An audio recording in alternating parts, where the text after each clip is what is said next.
Hi everybody and welcome back to my second video, and this is going to be a follow-up on my first video about the World Central Kitchen aid workers being killed by the IDF, because as I predicted, this was the thing that has really been a catalyst for some changes in Washington's tune towards Israel.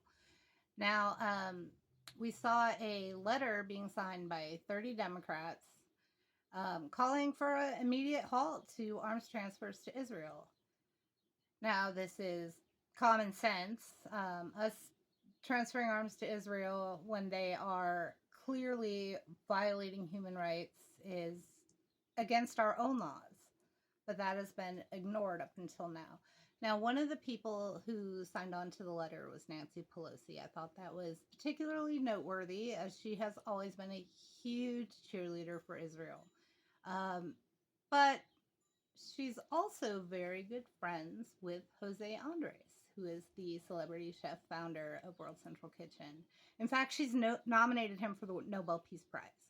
So this is her buddy, and he's also very close to a lot of people in the Biden administration. So, politicians live in a bubble, and, tens of thousands of brown people being genocided across the world doesn't really catch their attention the way one of their buddies being affected does.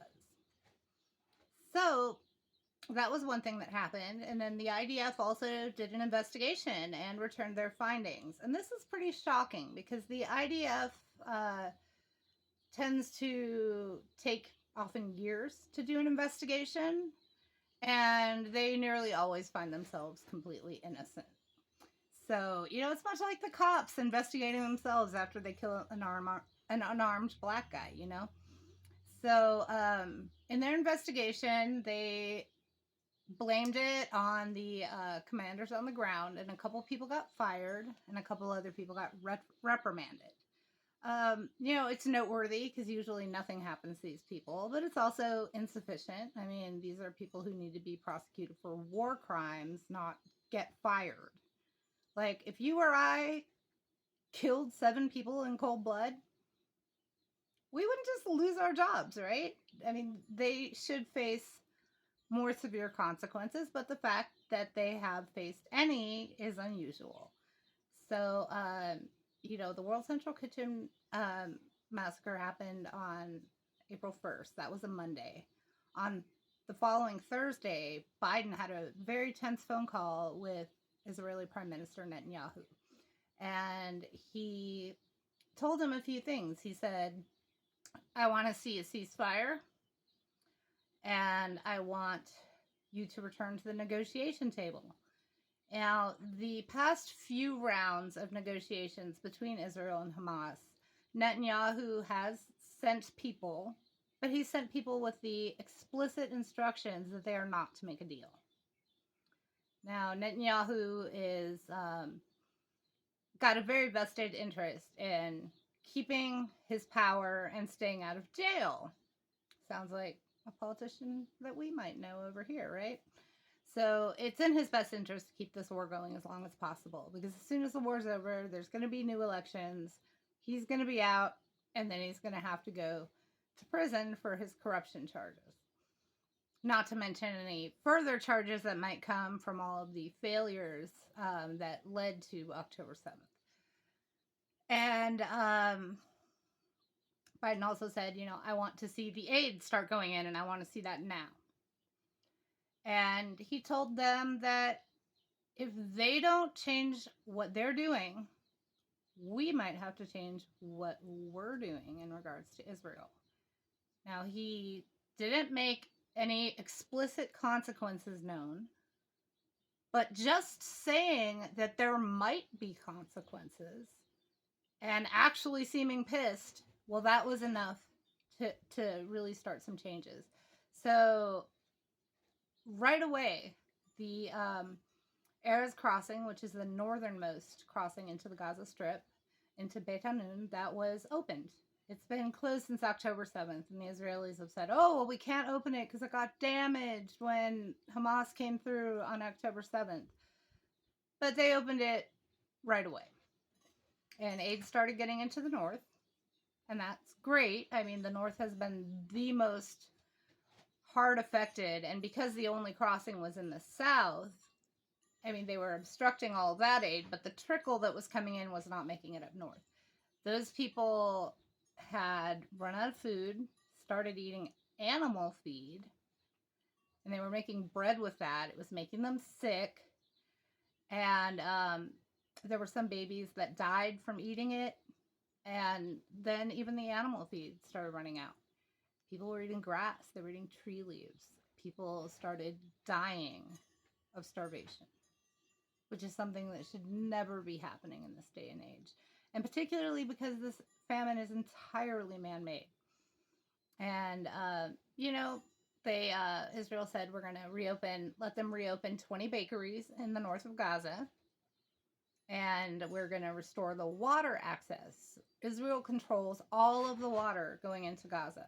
There are wells in Gaza, but they have all been bombed by the IDF in their campaign to, you know, starve everybody and cut them off from any food, water, anything you need for life. So, as much as they were saying that they weren't obstructing the aid, suddenly this crossing's open just like that. And we started seeing a real increase in the amount of trucks coming in. A few days afterwards, I think they were saying that 350-ish trucks got through, which, considering the highest number prior to that had been, you know, 50 to 100. And even prior to October 7th, because Gaza had been blockaded for 17 years, they were totally dependent on aid. And they needed at least 500 trucks a day just to keep them barely above starvation level. So now, obviously, the need is much, much greater, not only with food needs, but they've destroyed the entire medical system. Everybody's injured from all these airstrikes and gunshots and all this other stuff, and all the hospitals are destroyed. So they need a lot of medical aid as well as food aid. So it's definitely insufficient. I also heard a report saying that while they are letting the trucks come in and they're sort of pre-approving them instead of nitpicking the way they were, where an entire truck would come through, they'd find one thing they didn't like and they'd send the entire truck back instead of pulling off the one thing they didn't like. But they released that restriction and suddenly the trucks are coming through. I did hear that they were only letting the trucks come through at 50% capacity, which sounds like a very Israeli thing to do. I don't have confirmation on that, but that would make them go, oh, look, we've increased the number of trucks. But if the trucks are half full, you really haven't increased it that much. And even if it is true and the trucks are completely full, it is still wildly insufficient. But I think that the main takeaway here is that Biden made one phone call. I've been saying that all along.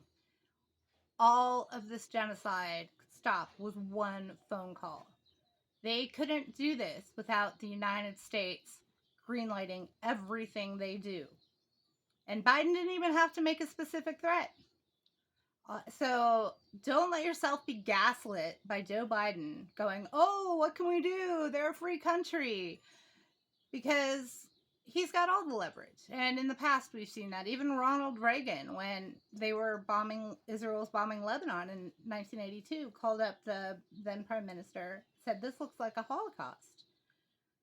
Israel's prime minister says, don't tell me what a Holocaust looks like. You have no idea. And he hangs up. 20 minutes later, he calls him back. I called it off. So Biden does have all the leverage here.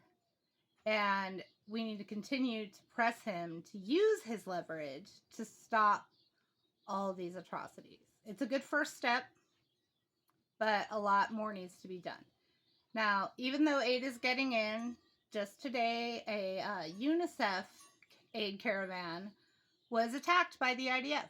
So, you know, are they going to follow through, or did they say that and then wait a few days and then start attacking the aid convoys again? Not sure what it looks like.